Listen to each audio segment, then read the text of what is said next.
Welcome to Music Theory in One Lesson, part of the Music Theory in One Worksheet series in case you're interested in purchasing that for your classroom or your music studio. This is notation lesson number 3, the evolution of the musical staff. So at one point in history, the musical staff consisted of 11 lines.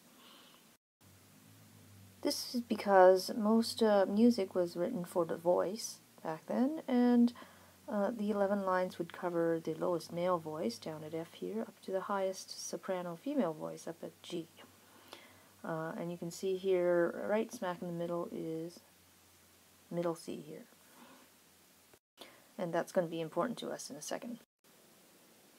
So after a while, of course, they discovered that this was way too complicated to read.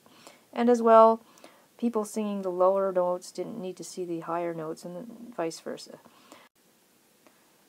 And so what they decided to do was take away this middle line here at middle C and split up the staff into 2 separate staffs. So now you can see the staff has been split up into 2 smaller staves of 5 lines each, an upper staff and a lower staff. And you'll see that middle C remains in the middle on a ledger line. The treble clef was given to the upper staff to represent the higher notes.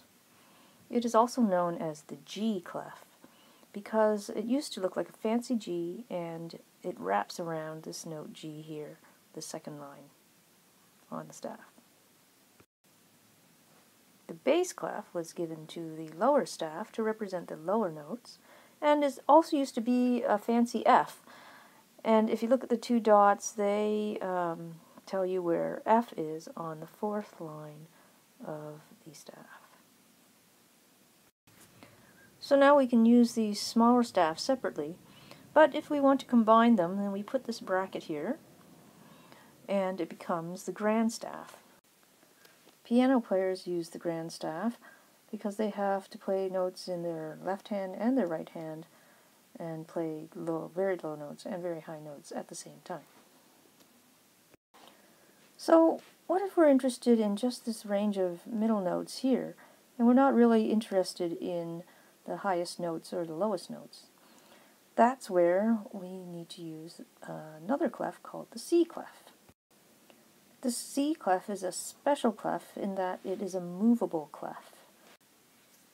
Now the reason why this clef is called the C-clef and why it's movable is because no matter where you place that clef, the line going through the middle of it is always middle C. And we have 2 examples of C-clefs here, the most common. The first one is the alto clef, and the alto clef always places middle C on line 3. 1, 2, 3. When the C-clef is placed on the 4th line, 1, 2, 3, 4, it is called the tenor clef. The C-clefs, of course, aren't as common as the treble clef and the bass clef. In fact, you've probably never seen a C-clef before till now, most of you. Anyway, the alto clef is used by the violas in the string section, and the tenor clef is used by the upper range of the cellos as well as the tenor trombone. Well, I hope you enjoyed our lesson on the evolution of the musical staff, all part of Music Theory in One Lesson, and part of the Music Theory in One Worksheet series if you're interested in purchasing that for your classroom or your music studio. Our next lesson will be notation lesson number 4 on the treble clef, and I hope you join us for that because now we're starting to get into the meaty stuff. Okay, thanks a lot, and have a great day.